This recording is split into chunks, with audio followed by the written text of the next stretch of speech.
നമസ്കാരം. നമ്മളിപ്പോൾ ഒരു റംബൂട്ടാൻ തോട്ടത്തിലാണ്. റംബൂട്ടാൻ തോട്ടത്തിനകത്ത് നമ്മളിപ്പം ഇവിടെ വന്ന സമയത്ത് നമുക്ക് മീലി ബഗിൻ്റെ പ്രശ്നം പറഞ്ഞുകൊണ്ടാണ് നമ്മളിവിടെ വന്നത്.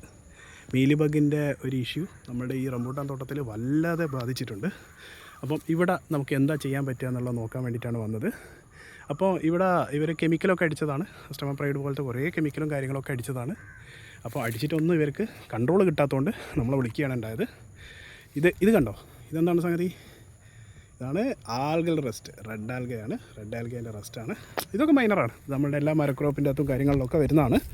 അപ്പോൾ നമുക്ക് ഇതിൻ്റെ അത് വന്ന സമയത്ത് ഇവനെ കൂടാതെ നമുക്ക് ഈ ഒരു തോട്ടത്തിൽ വൻതോതില്ലാത്ത പൊട്ടാഷിൻ്റെ ഒരു ഡെഫിഷ്യൻസിയും കൂടി നമുക്ക് കാണുന്നുണ്ട്. അപ്പം ഇവനെല്ലാവരെയും നമുക്ക് ഒഴിവാക്കാൻ വേണ്ടിയിട്ട് നമുക്ക് ഒരുമിച്ച് സ്പ്രേ കൊടുക്കാൻ പറ്റുന്ന, ചൂടിനെ പ്രതിരോധിക്കാൻ നല്ല രീതിയിൽ ചൂടുണ്ട്. ഏകദേശം ഇപ്പം എറണാകുളം ജില്ലയാണ്. എറണാകുളം ജില്ലയിൽ ഏകദേശം ഇപ്പോൾ ടൈം ഏകദേശം രാവിലെ 8:30 ആയിട്ടേ ഉള്ളൂ. 8:30 ആകുമ്പോഴത്തേക്ക് തന്നെ നല്ല രീതിയിൽ വിറക്കും, നല്ല ചൂടും കാര്യങ്ങളൊക്കെ വരുന്നുണ്ട്. അപ്പോൾ ഈ ചൂടിനെയൊക്കെ നമുക്ക് പിടിച്ചു നിർത്താൻ വേണ്ടിയിട്ട് നമുക്ക് എന്ത് കൊടുക്കാമെന്നുള്ള നോക്കിയ സമയത്താണ് നമുക്ക് ഈ പറയുന്ന മീലി ബഗിനെ നമുക്ക് നല്ല രീതിയിൽ എഫെക്ഷൻ ഉള്ളത് കൊണ്ട് നമുക്ക് കൊടുക്കാനുള്ളതാണ് നമ്മുടെ വെട്ടിസീലിയ ലക്കാനി വരുന്ന വരുണാസ്ത്ര. അതിൻ്റെ കൂടെ തന്നെ ദമൻ എന്ന് പറയുന്നത് ബിവേറിയ ബാസിയനാണ്. ദമൻ കൊടുക്കുക. ഇത്രയും സാധനമാണ് നമ്മളുടെ ഈ ഒരു ഇതിന് വേണ്ടിയിട്ട് നമ്മൾ റെക്കമെൻഡ് ചെയ്തത്. ഇപ്പം ഈ വരുണാസ്ത്ര എന്ന് പറയുന്ന ലിറ്ററിന് 2.5 ml, ദമൻ എന്ന് പറയുന്നത് ലിറ്ററിന് 2.5 ml കൂടി കൊടുത്തു കഴിഞ്ഞിട്ട് അതിൻ്റെ കൂടെ തന്നെ നമുക്ക് ഇവനെ പിടിച്ചു നിർത്താൻ വേണ്ടിയിട്ട് നമ്മൾ ബയോ എഫിഷ്യൻസി എൻഹാൻസർ ആയിട്ടുള്ള നമ്മളുടെ നമ്മുടെ പെനിട്രേറ്ററും കൂടിയായിട്ടുള്ള ബി ബൂസ്റ്റിനെയും കൂടി നമ്മൾ കൊടുക്കുന്നുണ്ട്. ഇത് 200 ലിറ്റർ വെള്ളത്തിൻ്റെ അകത്തേക്ക് നമ്മൾ ഏകദേശം 40 ml ആണ് റെക്കമെൻഡ് ചെയ്തത്.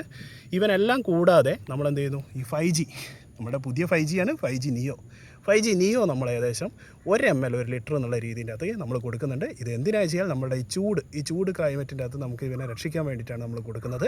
ഇപ്പോൾ 5Gൻ്റെ അകത്ത് നമുക്കറിയാം ഏകദേശം മൈക്രോ ന്യൂട്രിയൻസ് കണ്ടമാനം വരുന്നുണ്ട്. പിന്നെ നമുക്ക് വരുന്നത് വെച്ചാൽ അയൺ വരുന്നുണ്ട്, കാൽസ്യം വരുന്നുണ്ട്, ബോറോൺ വരുന്നുണ്ട്, അങ്ങനെ എല്ലാ മൈക്രോ ന്യൂട്രിയൻസ് വരുന്നുണ്ട്. നമുക്കത് കൂടാണ്ട് NPK വരുന്നുണ്ട്, ഫൽവിക് അമിനോ, അങ്ങനെ എല്ലാ കാര്യങ്ങളും കയറി വരുന്നതാണ്. അപ്പോൾ ചൂടിന് നമുക്ക് ഇവനെ പിടിച്ചു നിർത്താൻ പറ്റും. മാത്രമല്ല ചെടിക്ക് കുറച്ചും കൂടി ഒരു പുഷ്ടിയും കൂടി കൊടുക്കാൻ വേണ്ടിയിട്ട് ഇവൻ സഹായിക്കും. ഇത്രയും കയറിയ സാധനം കൂടി കയറി വരുന്നതാണ് ഈ 5G എന്ന് പറയുന്നത്. അപ്പോൾ നമ്മളിത് അടിച്ചതിൻ്റെ റിസൾട്ട് നമുക്കൊരു 1 വീക്ക് കൊണ്ട് നമുക്ക് കാണിക്കാൻ പറ്റും. ആ ഒരു രീതിയിൽ കാണിച്ചുകൊണ്ട് നമുക്ക് നിർത്താം. നന്ദി, നമസ്കാരം.